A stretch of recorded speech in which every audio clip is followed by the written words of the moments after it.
ಇವತ್ತು ಬೆಂಗಳೂರು ನಗರಕ್ಕೆ ಒಂದು ಹೊಸ ರೂಪ ಕೊಡಬೇಕು.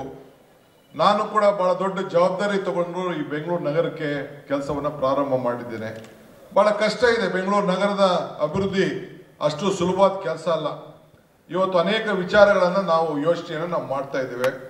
1,40,00,000 ಜನಸಂಖ್ಯೆ ಬೆಂಗಳೂರು ನಗರದಲ್ಲಿ ಇದ್ದಾರೆ.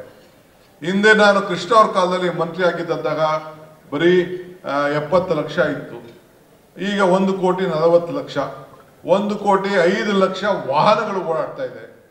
ಯಾವ ರೀತಿ ಬೆಂಗಳೂರನ್ನ ಸುಧಾರಣೆ ಮಾಡಬೇಕು, ಈ ಟ್ರಾಫಿಕ್ಕು ಇದೆಲ್ಲ ಕೂಡ ಗಮನದಲ್ಲಿಟ್ಕೊಂಡು ಒಂದು ಹೊಸ ರೂಪವನ್ನು ಕೊಡಬೇಕು ಅಂತೇಳಿ ಪ್ರಯತ್ನವನ್ನು ಮಾಡ್ತಾ ಇದ್ದೇನೆ. ಈಗಾಗಲೇ ಸುಮಾರು 40 ಕಿಲೋಮೀಟರ್ ಅಷ್ಟು ಟನಲ್ ಮಾಡಬೇಕು ಅಂತೇಳಿ ಯೋಜನೆಯನ್ನು ಸಿದ್ಧತೆ ಮಾಡಿ ಈಗಾಗಲೇ ಟೆಂಡರ್ ಕೂಡ ಕರೆಯಲಿಕ್ಕೆ ಕ್ಯಾಬಿನೆಟ್ ಅನುಮೋದನೆಯನ್ನು ಸುಮಾರು 17,000 ಕೋಟಿ ರೂಪಾಯಿ ಒಂದು ಸ್ಟ್ರೆಚ್ಚು ಏರ್ಪೋರ್ಟ್ ಇಂದ ನಮ್ಮ ಹೆಬ್ಬಾಳೆಯಿಂದ ಹಿಡಿದು ಸಿಲ್ಕ್ ಜಂಕ್ಷನ್ವರೆಗೂ ಕೂಡ ಮಾಡಬೇಕು ಅಂತ ಹೊರಟಿದ್ದೇವೆ. 118 ಕಿಲೋಮೀಟರ್ ಫ್ಲೈಓವರ್ ಮಾಡಬೇಕು ಅಂತ ತೀರ್ಮಾನವನ್ನು ಮಾಡಿದ್ದೇವೆ. ಹಿಂಗೆ ಅನೇಕ ರೀತಿಯಲ್ಲಿ ಸುಮಾರು ಈ ನಮ್ಮ ಸರ್ಕಾರ ಬಂದ ಮೇಲೆ 1,00,000 ಕೋಟಿಗೆ ಯೋಜನೆಗಳನ್ನು ಸಿದ್ಧತೆಯನ್ನ ಮಾಡಿದ್ದೇವೆ ನೆಕ್ಸ್ಟ್ 3-4 ವರ್ಷದಲ್ಲಿ ಈ ಬೆಂಗಳೂರಿಗೆ ಅನ್ನೋದನ್ನ ನನಗೆ ಹೇಳಲಿಕ್ಕೆ ಬಹಳ ಸಂತೋಷ ಆಗ್ತದೆ. ಎಲ್ಲರೂ ಕೂಡ ನಾಗರಿಕರಿಗೆ ಮನೆ ಬಾಗಿಲಲ್ಲೇ ಕೂತ್ಕೊಂಡು ಒಂದು ಮನೆ ಕಟ್ಟಬೇಕಾದ್ರೆ ಪ್ಲಾನ್ ಅನ್ನ ನಂಬಿಕೆ ನಕ್ಷೆ ಅಂತೇಳಿ ಒಂದು ಹೊಸ ಯೋಜನೆಯನ್ನ, ಯಾರು ಆಫೀಸರ್ಸ್ ಹತ್ರ ಹೋಗಬಾರ್ದು, ಯಾರು ಲಂಚ ಕೊಡಬಾರ್ದು, ಅವರೇ ಚಾರ್ಟೆಡ್ ಅಕೌಂಟೆಂಟ್ ಇಟ್ಕೊಂಡು ಯಾವ್ದಾದ್ರು ಒಬ್ಬ ರೆಕಗ್ನೈಸ್ಡ್ ಇಂಜಿನಿಯರ್ ಇಟ್ಕೊಂಡು ಅವನ ಹತ್ರನೇ ಇಂಜಿನಿಯರಿಂಗ್ ಇದನ್ನ ಪ್ಲಾನ್ ಅನ್ನ ಪಡ್ಕೊಳ್ಳುವಂತ ಒಂದು ಯೋಜನೆ 50-80 ಕೂಡ ಆ ಒಂದು ಹೊಸ ಯೋಜನೆ ಕೂಡ ನಾವು ತೆಗೆದುಕೊಂಡು ಬಂದಿದ್ದೇವೆ. ಇದಲ್ಲದೆ ಬೆಂಗಳೂರು ನಗರದಲ್ಲಿ ಎಲ್ಲ ದಾಖಲೆಗಳನ್ನ ಡಿಜಿಟಲೈಸ್ ಮಾಡಿ ಇದನ್ನ ಸ್ಕ್ಯಾನ್ ಮಾಡಿ ನಿಮ್ಮ ಮನೆ ಬಾಗಿಲಿಗೆ ನಿಮ್ಮ ಆಸ್ತಿ ಖಾತೆಗಳನ್ನ ಉಚಿತವಾಗಿ ನಿಮ್ಮ ಫೋಟೋ ಮತ್ತು ನಿಮ್ಮ ಆಸ್ತಿಯ ಫೋಟೋಗಳನ್ನ ಹಾಕಿ ನಿಮ್ಮ ಮನೆಗೆ 25 ಲಕ್ಷ ಆಸ್ತಿ ಇದೆ, ಎಲ್ಲರಿಗೂ ಕೂಡ ಆಸ್ತಿಯನ್ನ ಮನೆ ಬಾಗಿಲಿಗೆ ಕೊಡಬೇಕು ಅಂತೇಳಿ ಈಗಾಗಲೇ ತೀರ್ಮಾನವನ್ನು ಮಾಡಿ ಕಾರ್ಯರೂಪಕ್ಕೆ ಹೊರಟಿದ್ದೇವೆ. 29ನೇ ತಾರೀಕು ನಮ್ಮ ಕೃಷ್ಣ ಬೈರೇಗೌಡ ಕ್ಷೇತ್ರದಲ್ಲಿ ಒಂದು ಪೈಲಟ್ ಪ್ರಾಜೆಕ್ಟ್ ಆಗಿ ಅದು ಒಂದು ದೊಡ್ಡ ಕಾರ್ಯಕ್ರಮ ಕೂಡ ಅಲ್ಲಿ ನಡೀತಾ ಇದೆ. ಇದು ಯಾವ ರೀತಿ ಇದನ್ನ ಇರ್ತದೆ ಅಂತ ಹಿಂದೆ ಕೂಡ ನಾನು UD ಮಿನಿಸ್ಟ್ರಿ ಇದ್ದಂಥ ಸಂದರ್ಭದಲ್ಲಿ ಅವದೇ ಕ್ಷೇತ್ರದಲ್ಲಿ ಒಂದು ಪ್ರಾಯೋಗಿಕವಾಗಿ ಸೆಲ್ಫ್ ಅಸೆಸ್ಮೆಂಟ್ ಟ್ಯಾಕ್ಸ್ ಕೂಡ ಅವತ್ತಿನ ಕಾಲದಲ್ಲಿ ನಾನು ಮಾಡಿದ್ದೆ. ಅದನ್ನು ಕೂಡ ಈ ಸಂದರ್ಭದಲ್ಲಿ ಅವ್ರ ಕ್ಷೇತ್ರದಲ್ಲಿ 29ನೇ ತಾರೀಕು ನಾವು ಮಾಡ್ತಾ ಇದ್ದೇವೆ. ಹಿಂಗೆ ಬೆಂಗಳೂರು ನಗರಕ್ಕೆ ಕಸದ ಒಂದು ದೊಡ್ಡ ಮಾಫಿಯಾ ಇದೆ. ಆ ಮಾಫಿಯಾ ಯಾವ ರೀತಿ ತೆಗಿಬೇಕು ಮುರಿಬೇಕು ಅದನ್ನ ನಾನೀಗ ಇಲ್ಲಿ ಚರ್ಚೆ ಮಾಡೋಕೆ ನಾನು ಹೋಗುದಿಲ್ಲ.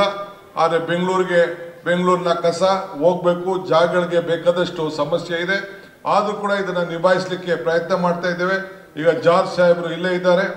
ಬಹುಶಃ ಇವತ್ತು ನಮ್ಮ ರಾಜ್ಯದಲ್ಲಿ ವಿದ್ಯುತ್ ಶಕ್ತಿಗೆ ಬೆಂಗಳೂರು ನಗರದಲ್ಲಿ ಹಿಂದೆ ನಾ ಪ್ರಾರಂಭ ಮಾಡಿದ್ದೆ. 1 ನಿಮಿಷದಲ್ಲಿ ಕರೆಂಟ್ ಹೋಯ್ತು ಅಂದ್ರೆ 1 ನಿಮಿಷದಲ್ಲಿ ನಮ್ಮ ಗ್ಯಾಸ್ ರೀತಿಯಲ್ಲಿ ಗ್ಯಾಸಲ್ಲಿ ಹಾಕ್ಲಿಕ್ಕೆ 340 ಮೆಗಾವ್ಯಾಟ್ 2,500 ಕೋಟಿ ರೂಪಾಯಿ ವೆಚ್ಚ ಮಾಡಿ ಅಲ್ಲಿ ಯಲಹಂಕದಲ್ಲಿ ನಾವು ಪ್ರಾರಂಭವನ್ನ ಮಾಡಿದೋ. ಇವತ್ತು ಕೂಡ ಹಿಂಗೆ ಬೆಂಗಳೂರು ನಗರದಲ್ಲಿ ಯಾವುದಕ್ಕೂ ಕೂಡ ಕಡಿಮೆ ಇಲ್ಲದೆ 6ನೇ ಯೋಜನೆಯ ಕಾವೇರಿಯನ್ನ ತೆಗೆದುಕೊಂಡು ಬರಲಿಕ್ಕೆ ಈ 5ನೇ ಯೋಜನೆಯನ್ನು ಕೂಡ ಸಂಪೂರ್ಣ ಮಾಡಿ 110 ಹಳ್ಳಿಗಳಿಗೆ ನೀರನ್ನ ಒದಗಿಸ್ಕೊಡುವಂತ ಯೋಜನೆ ಕೂಡ ಈಗಾಗಲೇ ಪೂರ್ಣ ಮಾಡಿದ್ದೇವೆ. ಬಹುಶಃ ಎಲ್ಲರೂ ಕೂಡ ಸೋಮಶೇಖರ್ ಅವರು, ಕೃಷ್ಣಪ್ಪನವರು, ಪ್ರಿಯಾ ಕೃಷ್ಣರವರು, ಇಲ್ಲೆಲ್ಲ ಏನು ನಮ್ಮ ಶಾಸಕರಿದ್ದಾರೆ, ಕೃಷ್ಣ ಬೈರೇಗೌಡರು ಎಲ್ಲ ಕೂಡ ಹೊರಗಡೆ ವಲಯದ ಎಲ್ಲ ಶಾಸಕರಿದ್ದಾರೆ. ಇವತ್ತು ಅವರೆಲ್ಲರೂ ಕೂಡ ಎಲ್ಲ ಕ್ಷೇತ್ರದಲ್ಲೂ ಕೂಡ ನೀರನ್ನ ಒದಗಿಸ್ಕೊಡ್ಲಿಕ್ಕೆ ಎಲ್ಲ ತರದ ಕಾರ್ಯಕ್ರಮಗಳನ್ನು ಆನೇಕಲ್ ಆದಿಯಾಗಿ ನೀರನ್ನು ಒದಗಿಸ್ಕೊಳ್ಳಲಿಕ್ಕೆ ಈಗಾಗಲೇ ಕಾರ್ಯಕ್ರಮಗಳನ್ನು ರೂಪಿಸಿದ್ದೇವೆ. ಹಿಂಗೆ ಬೆಂಗಳೂರು ನಗರದಲ್ಲಿ ಒಂದಲ್ಲ ಎರಡಲ್ಲ ಒಂದು ಹೊಸ ರೂಪಕ್ಕೆ ನಾವು ಎಷ್ಟು ದಿನ ಇರ್ತೀವೋ ಏನಿರ್ತೀವೋ ಅನ್ನೋದು ಮುಖ್ಯ ಅಲ್ಲ. ಉಳಿ ಪೆಟ್ಟು ಬಿಡದೆ ಯಾವ ಕಲ್ಲು ಶಿಲೆ ಆಗಲಿಕ್ಕೆ ಸಾಧ್ಯ ಇಲ್ಲ. ಹಂಗೆ ಹೊಲ ಉಳಿದೆ ಯಾವ ಭೂಮಿನೂ ಮಟ್ಟ ಆಗಲಿಕ್ಕೆ ಸಾಧ್ಯ ಇಲ್ಲ. ಹಂಗೆ ಬೇಕಾದಷ್ಟು ಶ್ರಮವನ್ನ ಪಟ್ಕೊಂಡು ಇವತ್ತು ನಾವೆಲ್ಲ ಕೆಲಸವನ್ನ ಮಾಡ್ತಾ ಇದ್ದೇವೆ. ನಾನು ಆಗಾಗ ಒಂದು ಮಾತು ಹೇಳ್ತಿದ್ದೇನೆ, ದೇವರು ನಮಗೆ ವರನೂ ಕೊಡುವುದಿಲ್ಲ, ಶಾಪನೂ ಕೊಡುವುದಿಲ್ಲ, ಅವಕಾಶ ಮಾತ್ರ ಕೊಡ್ತಾನೆ. ಆದರೆ ಸಿಕ್ಕಿರೋಂಥ ಅವಕಾಶದಲ್ಲಿ ಒಂದು ಸಾಕ್ಷಿ ಗುಡ್ಡೆಯನ್ನು ಬಿಟ್ಟು ಹೋಗ್ಬೇಕು ಅನ್ನೋ ದೃಷ್ಟಿಯಿಂದ ನಾನು ಇವತ್ತು ಈ ಸಂದರ್ಭದಲ್ಲಿ ನಿಮ್ಮ ಸೇವೆಗೆ ನಾನು ಮಾಡಬೇಕು. ಈ ರಾಜ್ಯದ ಜನತೆಯ ಸೇವೆಯನ್ನ ತಮ್ಮೆಲ್ಲರ ಸಹಕಾರದಿಂದ ಈ ಬೆಂಗಳೂರು, ಯಾಕೆಂದ್ರೆ ಈ ಬೆಂಗಳೂರು ಬರೀ ಬೆಂಗಳೂರಲ್ಲಿ ಇರೋದು ಮಾತ್ರ ಬೆಂಗಳೂರಲ್ಲ, ಇಡೀ ರಾಜ್ಯದ ಹೃದಯ ಭಾಗ ಬೆಂಗಳೂರು. ನಾವು ಹಿಂದೆ ನಾವೊಂದು ಭಾಷಣದಲ್ಲಿ ಹೇಳಿದ್ದೆ 3 ಕೆ ಅನ್ನ ನೆನೆಸ್ಕೊಳ್ಬೇಕು ಅಂತ. ಒಂದು ಕೆಂಪೇಗೌಡರು ಬೆಂಗಳೂರನ್ನ ಕಟ್ಟಿದ್ರು, ಒಂದು ಕೆಂಗಲ್ ಹನುಮಂತಯ್ಯನವರು ವಿಧಾನಸೌಧ ಕಟ್ಟಿದ್ರು, ಇನ್ನೊಂದು SM ಕೃಷ್ಣರವರು ವಿಕಾಸಸೌಧವನ್ನು ಕಟ್ಟಿದ್ರು ಅನ್ನೋ ಮಾತನ್ನು ಕೂಡ ನಾನು ಹಿಂದೆ ಯಾವುದೋ ಸಂದರ್ಭದಲ್ಲಿ ಹೇಳಿದ್ದೆ. ಹಂಗೆ ಇವತ್ತು ಈ ಬೆಂಗಳೂರಿಗೆ ಹೊಸ ರೂಪವನ್ನು ಕೊಟ್ಟಂತ ಈ ಒಂದು ಸಮುದಾಯ ವಿಶ್ವದ ಬಗ್ಗೆ ಚಿಂತನೆ ಮಾಡಿಕೊಂಡು ಇವತ್ತು ಎಲ್ಲ ರೀತಿ ಅಭಿವೃದ್ಧಿಯನ್ನು ಮಾಡಿಕೊಂಡು ಇವತ್ತು ಮಾಡ್ತಾ ಇದೆ. ನಾನು ಇನ್ನ ಬೇಕಾದಷ್ಟು ವಿಚಾರಗಳನ್ನು ಹಂಚ್ಕೊಳ್ಳಿಕ್ಕೆ ನಾನು ಬದ್ಧನಿದ್ದೇನೆ. ಬೇರೆ ಬೇರೆ ಸಂದರ್ಭಗಳು ಅವಕಾಶಗಳಿರ್ತದೆ. ಮುಂದಕ್ಕೆ ಒಳ್ಳೆ ವಿನ್ಯಾಸವಿರುವಂಥ ಒಂದು ಕಟ್ಟಡವನ್ನು ನಾವು ಪ್ರಾರಂಭವನ್ನು ನಾವು ಮಾಡ್ತೇವೆ. ಮತ್ತು ಮುಂದಿನ ದಿನದಲ್ಲಿ ಈಗಾಗಲೇ ಸುರೇಶ್ ಅವರು 1-2-3 ಜಾಗ ಕೂಡ ಸೂಚನೆಯನ್ನು ಮಾಡಿದ್ದಾರೆ. ಮುಂದಿನ ದಿನದಲ್ಲಿ ಸುಮಾರು 60,000 ಒಳಗೊಂಡಂತ ಒಂದು ಹೊಸ ಸ್ಟೇಡಿಯಂ ಅನ್ನ ಬೆಂಗಳೂರನ್ನ ಕಟ್ಟಲಿಕ್ಕೆ ಈಗಾಗಲೇ ಯೋಜನೆಯನ್ನ ಸಿದ್ಧತೆಯನ್ನ ಮಾಡ್ಕೊಳ್ತಾ ಇದ್ದೇವೆ. ಸುಮಾರು ಅದಕ್ಕೊಂದು 40ರಿಂದ 50 ಎಕರೆಯನ್ನ ಗುರುಸಿದ್ದೇವೆ. ಇದಕ್ಕಾಗಲೇ ಯೋಜನೆಗಳನ್ನು ನಾನು ತಯಾರು ಮಾಡ್ತಾ ಇದ್ದೇನೆ ಅನ್ನೋ ಮಾತನ್ನು ಕೂಡ ಈ ಸಂದರ್ಭದಲ್ಲಿ ಕೆಂಪೇಗೌಡರ ದಿನಾಚರಣೆ ಸಂದರ್ಭದಲ್ಲಿ ನಾನು ಘೋಷಣೆ ಮಾಡಲಿಕ್ಕೆ ಬಹಳ ಸಂತೋಷ ಆಗ್ತದೆ. ಆಮೇಲೆ ನಾವೆಲ್ಲ ಬಹಳ ತಾಳ್ಮೆಯಿಂದ, ಇನ್ನು ಕೆಲವು ಮಂತ್ರಿಗಳು ಮಾತಾಡ್ತಾರೆ, ಶ್ರೀಗಳು ಮಾತಾಡ್ತಾರೆ, ಅವರ ಮಾತುಗಳನ್ನು ಬಹಳ ಸಂತೋಷದಿಂದ ನಾವು ಕೇಳೋಣ. ಎಲ್ಲ ಸಂಯಮದಿಂದ ತಾವು ಕೂತ್ಕೊಂಡು ಈ ಕಾರ್ಯಕ್ರಮದಲ್ಲಿ ಪಾಲ್ಗೊಳ್ಬೇಕು. ವಿಶೇಷವಾಗಿ ನಾನು ನಮ್ಮ ಮೈಸೂರು ಸುತ್ತೂರಿನ ಶ್ರೀಗಳಿಗೆ ನಾನು ಈ ಕಾರ್ಯಕ್ರಮಕ್ಕೆ ಬರಲೇಬೇಕು ಅಂತೇಳಿ ನಾನು ಆಹ್ವಾನಿಸಿದೆ.